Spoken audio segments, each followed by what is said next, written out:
નમસ્કાર મિત્રો, આજે આપણે 12 બીજના ધણી એટલે નકળંગ નેજાધારી રણુજાના રાજા પીરોનાએ પીર એવા રામદેવ પીરના ઇતિહાસ વિશે જાણીશું.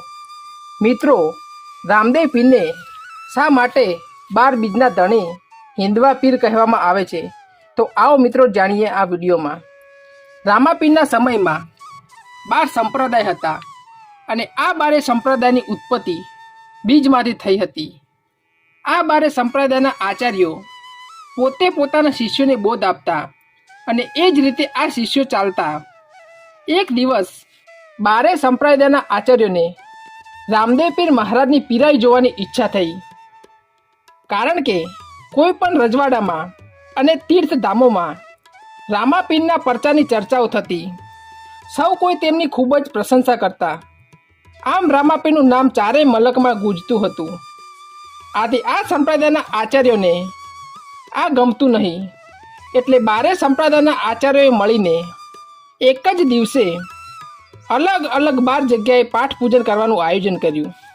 પછી તો એક પછી એક દરેક સંપ્રદાયના આચાર્યો રામાપીરને પાઠમાં આવવાનું વાયક આપવા માટે આવ્યા.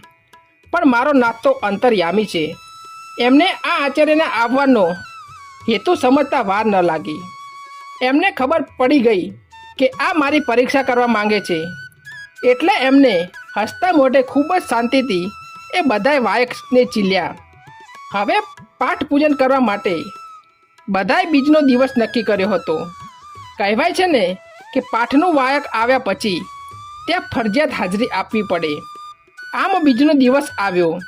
બધાય આચાર્યના મનમાં જિજ્ઞાસા હતી કે રામાપીર હવે શું કરશે, કઈ જગ્યાએ જશે અને કઈ જગ્યાએ નહીં જાય.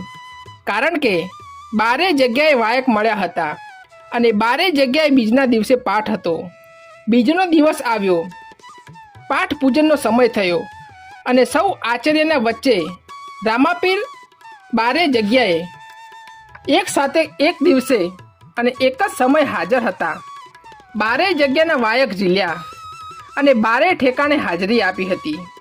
કોઈ પણ સંપ્રદાય કે કોઈ પણ આચાર્યને એમ ન થયું કે અહીં રામદેવ પીર નથી. આમ તો પોતે એક જ સમયે તમામ સ્થળે હાજર રહી સૌને મળ્યા અને ખૂબ જ આનંદ કરાવ્યો. પછી જ્યારે 12 આચાર્યો એકબીજાને મળ્યા ત્યારે બધાને ખબર પડી કે રામદેવ પીર એક જ સમયે એક જ સાથે સર્વ ઠેકાણે હાજરી આપી છે. એ બધાએ રામાપીરની પીરાઈનો પરચો જોયો. તેમને વિચાર્યું કે રામદેવજી પાસે ગજબની અવલૌકિક શક્તિ છે અને તાકાત છે. ત્યારબાદ બધા સંતો ભક્તો અને મહાપુરુષોએ નક્કી થયું કે રામાપીર એ પીરોના પીર છે અને એની તોલે કોઈ આવી શકે તેમ નથી. તેમને સૌએ સાથે રામાપીરને 12 બીજના ધણી એવું નામ આપ્યું અને તેમનો જય જયકાર કર્યો. તો મિત્રો, તમે પણ જો રામાપીરને માનતા હોય તો અમારી આ યુટ્યુબ ચેનલને સબસ્ક્રાઈબ કરી દેજો અને વિડીયોને લાઈક કરવાનું ના ભૂલશો.